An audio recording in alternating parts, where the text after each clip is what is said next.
Hola, bienvenidos al canal. Mi nombre es Nasli. Y el mío Anaís. Y bienvenidos a otro episodio de Aprendiendo Fácil. ¿Nunca has querido analizar una obra literaria pero no sabes cómo? Sí, claro, me pasa todo el tiempo. Pues hoy aprenderemos a cómo hacerlo.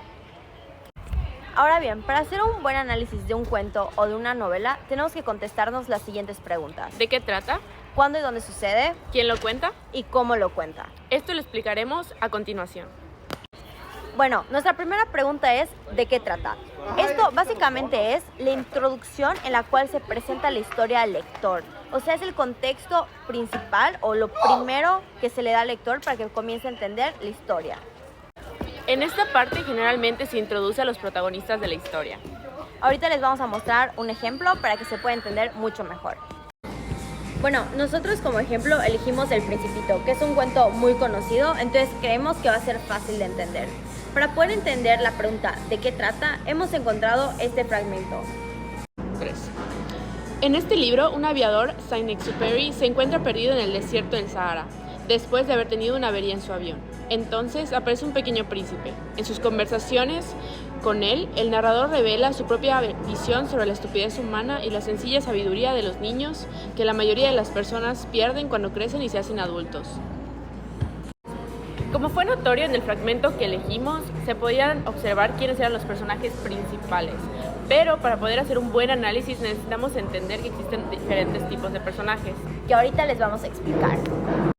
Para entender bien los personajes, los vamos a dividir en tres. El principal, que en este caso sería el Principito. El personaje secundario o los personajes secundarios, que en el caso del Principito son el zorro, el aviador que se mencionó en la sinopsis, la serpiente de boa y la rosa.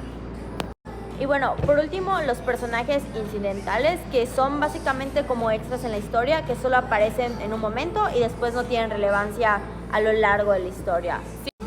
Si quieren conocer más características importantes de los personajes, en el siguiente link pueden conocer más a profundidad de estos.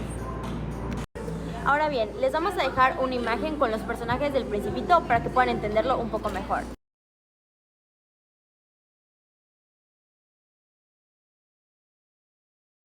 Ahora continuaremos con la siguiente pregunta: ¿cuándo y dónde sucede?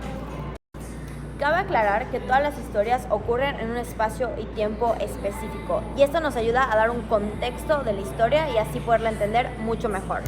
Depende del autor y del narrador qué tanto contexto va a haber respecto al espacio en el que se ubica la historia. Pero, ¿el autor y el narrador es lo mismo? No. Y esto nos lleva a la siguiente pregunta: ¿quién lo cuenta?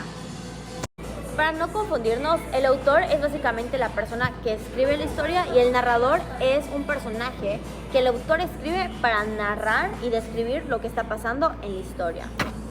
Ahora es importante enfocarnos en qué tipos de narradores existen. En las obras literarias podemos encontrar en primera persona, segunda persona y tercera persona. Bueno, el narrador en primera persona básicamente es el narrador que nos cuenta la historia, como si a él estuviera pasando. Aquí les vamos a dejar un ejemplo. Ahora el narrador en segunda persona, el tú, a diferencia de la primera persona que es yo. Ese narrador participa en el relato y es una variante de la primera persona que sirve como conciencia. Les mostraremos un ejemplo.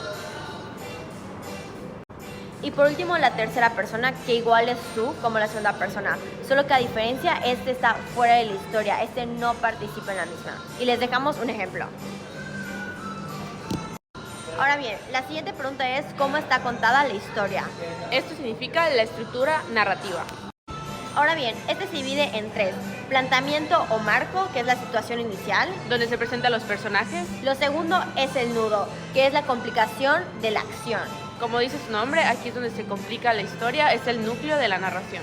Y por último, el desenlace, que es la situación final de la historia, donde se presentan las consecuencias de la acción.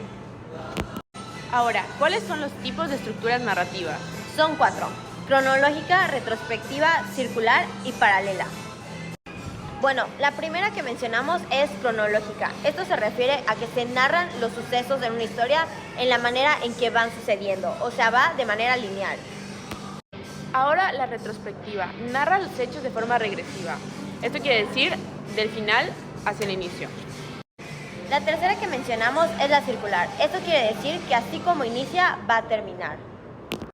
Ahora, por último, la paralela. Cuenta 2 o más versiones que están relacionadas entre sí, pero de cierta forma son independientes. La historia es una sola y sucede en el mismo tiempo. Espero que les haya gustado mucho el video. Si es así, por favor, comenten. Denle like Y compartan. Y nos vemos en un siguiente capítulo.